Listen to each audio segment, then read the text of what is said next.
My name is Barbara Klein, and I will be speaking about Fort Collins native Isabelle Knopf and the Heart Mountain Japanese relocation camp in Wyoming.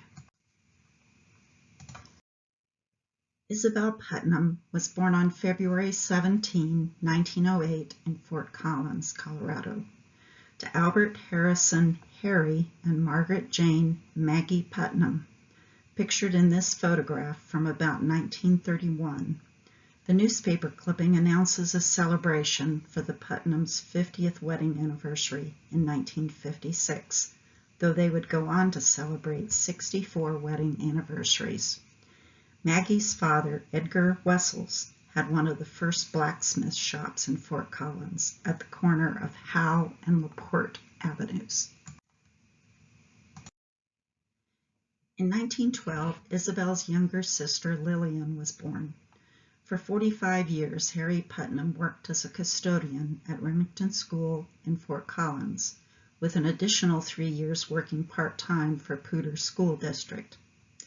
A small apartment for the family was provided at Remington School, which is where Isabelle remembered much of her childhood. After her father's retirement, Putnam Elementary School was named in his honor.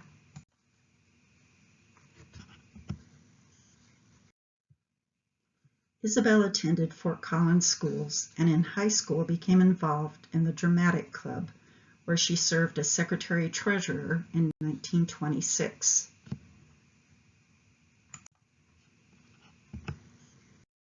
During her junior year, Isabelle played Maud in a play titled The Florist Shop. In her senior year, Isabelle played a supporting role in the play The Tailor-Made Man. Isabelle was in the first graduating class at Fort Collins High School in 1927. The description by her senior photograph in the Lambkin yearbook says, "While I'm speaking of actors, I'll tell you about Isabelle Putnam. She's a perfectly splendiferous one."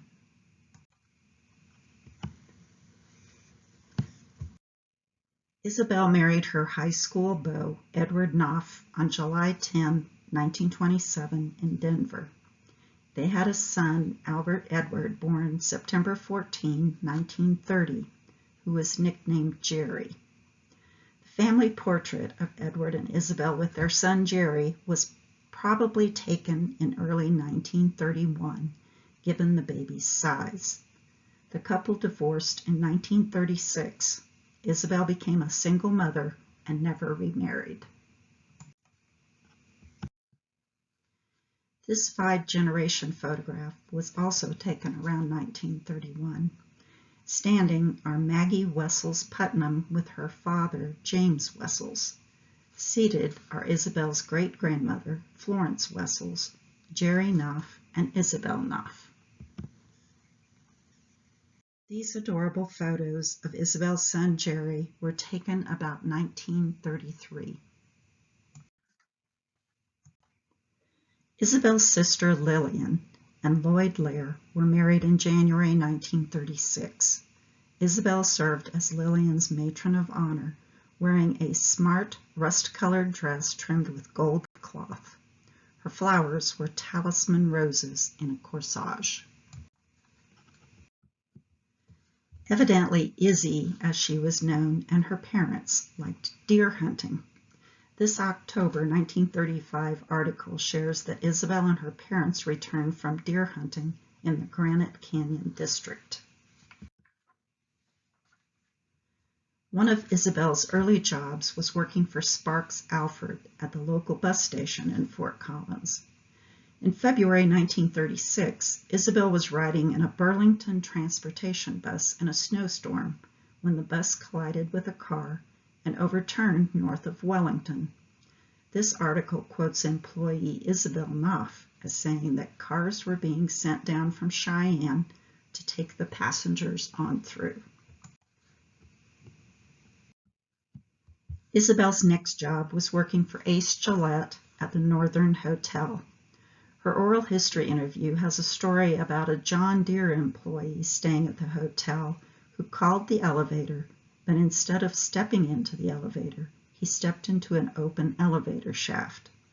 It was difficult to move the man through a basement window on a stretcher, transport him to Greeley, and take him through the window of a Pullman train car to be transported to a Chicago hospital where he had surgeries to repair his 2 crushed heels. Isabelle next served as acting director of the Fort Collins branch of the Colorado State Employment Service. Isabelle is quoted in this article as saying that the office ranked number 8 in number of permanent placements in Colorado. In March 1940, Isabelle was elected president of the Blue Triangle Club, a women's business club. As an employee of the Colorado State Employment Service, she spoke about the work that her office was doing in job placement.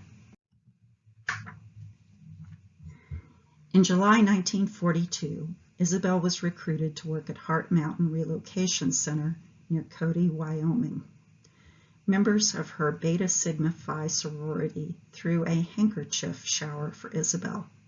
During World War II, women put off buying new clothing, but they would accessorize by having multiple handkerchiefs to spruce up a pocket or a belt. Even though the article says that she was moving to Wyoming with her son, there were no housing accommodations for the staff yet at Heart Mountain, so Jerry stayed with Isabelle's parents in Fort Collins. Jerry became impatient to join his mother in Wyoming, so at age 11 he set off on foot to join his mother. He was picked up and taken to Casper, where the sheriff notified the Heart Mountain director that he was sending the boy back to Fort Collins. The director said, "No, you're not going to send him back. If that boy started out on foot to join his mother, he's entitled to join his mother." During his first 3 days at Heart Mountain, Jerry attended school with the Japanese children. But the superintendent of schools was concerned that Jerry would be bullied because he was the only white child. So Jerry was sent back to his grandparents to attend school there. The photograph is a view of the camp with Heart Mountain in the distance.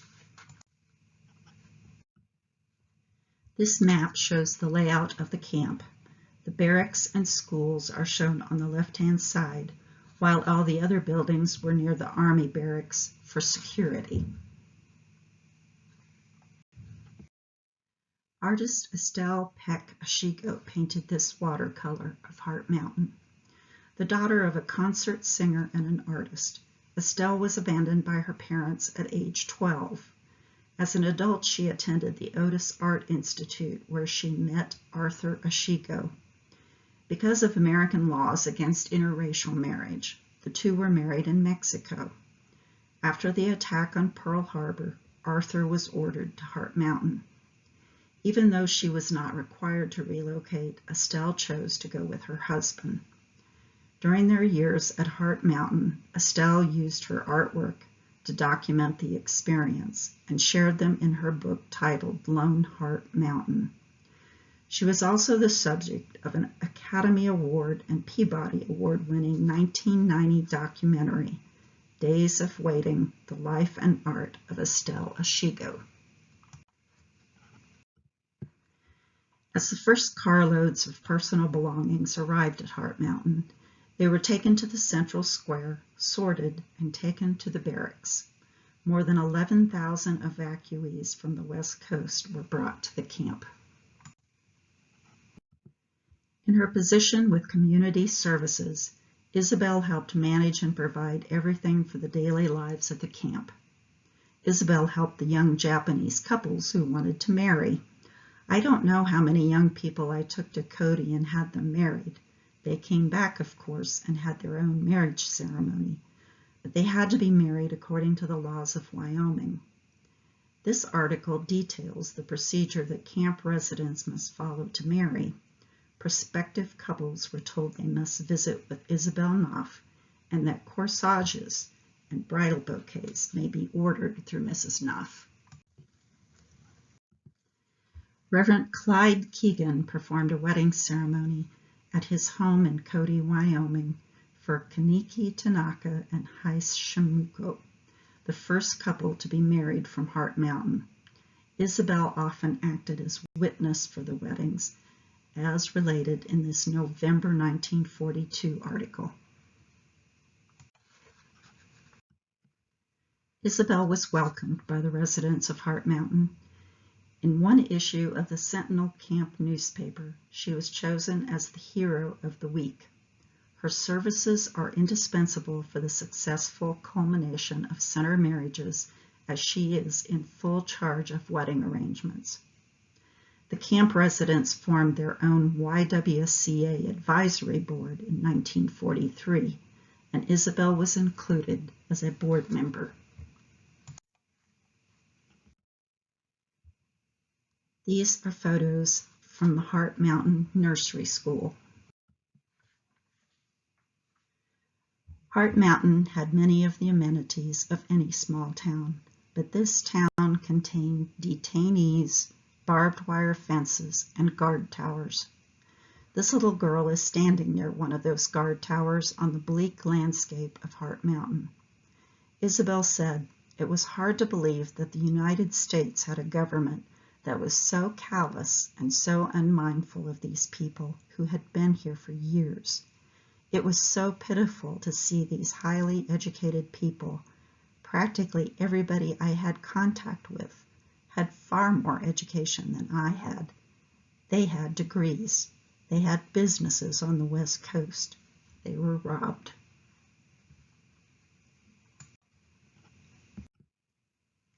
Meals were served cafeteria style for the residents. The community enterprise store was stocked with tobacco, drug sundries, canned and packaged groceries, and general notions. The store operated as a cooperative with the limited profit returned to the residents. With every available shoemaker at work, the flood of shoe repair was so great that completed work was promised in 3 months. There were no sidewalks or pavement, which made shoes wear quickly. In her oral history, Isabelle told of donated shoes that arrived at the camp, but not always in complete pairs. These photographs are of Bill Hosokawa, editor of the Heart Mountain Sentinel. Bill performed all the tasks of producing the camp newspaper in the press room at the Cody Enterprise. Bill, a former foreign correspondent and University of Washington graduate, went on to work for the Des Moines Register and the Denver Post. This is the Bill Hosokawa family. The photo on the right is from the Bill Hosokawa papers at the Denver Public Library.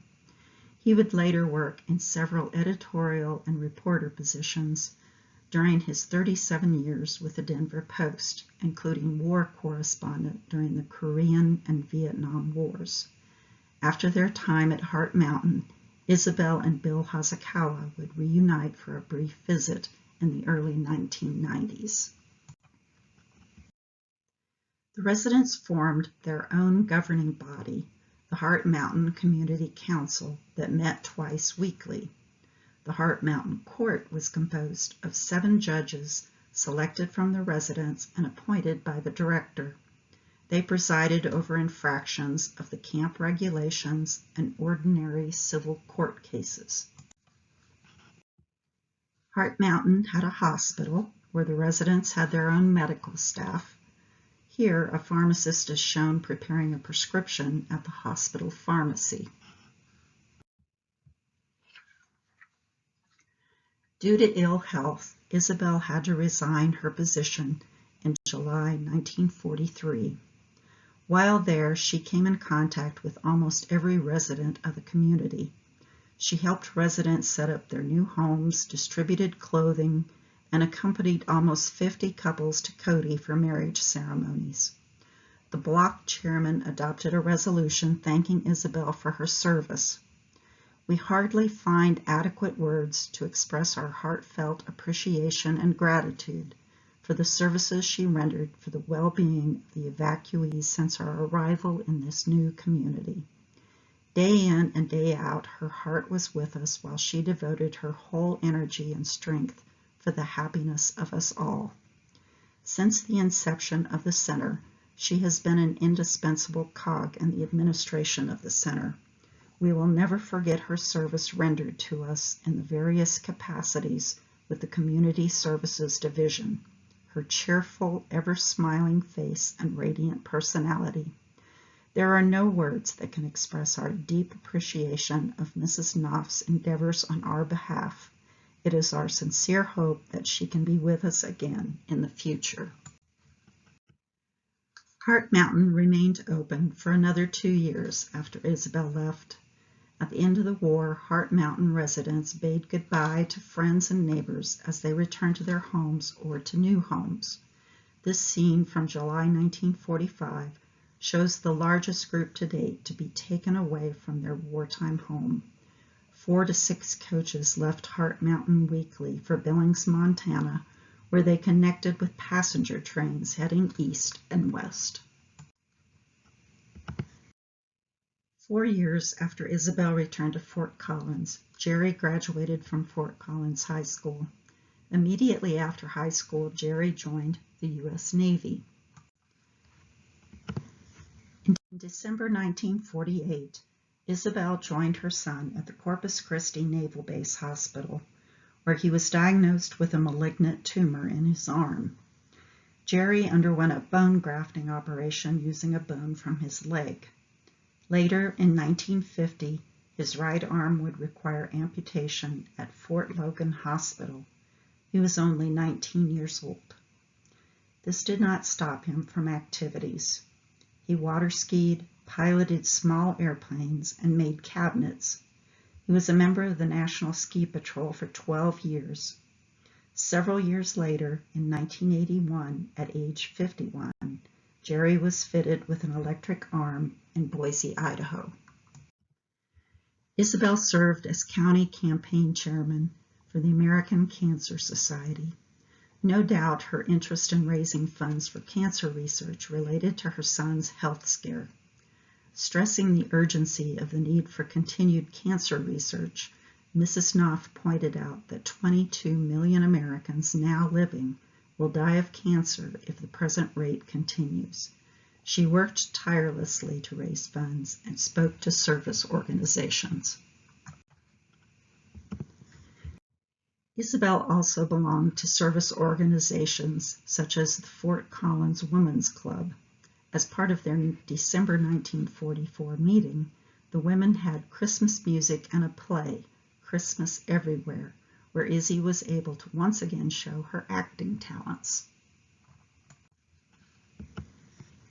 Isabelle served as the first president of Psi Alpha Phi, a new chapter of the Beta Sigma Phi sorority. In 1952, she spoke to the group about old Japan and her experiences at Heart Mountain. Isabelle spoke to the first meeting of the local high school business club on attitudes, employees' attitude toward his job, his employer, and how to advance in business life. Isabelle also spoke to the Fort Collins High School juniors and seniors for the annual Career Day about office practice. In the early 1950s, Isabelle worked as an assistant secretary-treasurer for Guarantee Reserve Life Insurance Company. This full-page newspaper advertisement includes a group photograph of the company's employees, where Isabelle is the second person from the left in the center row.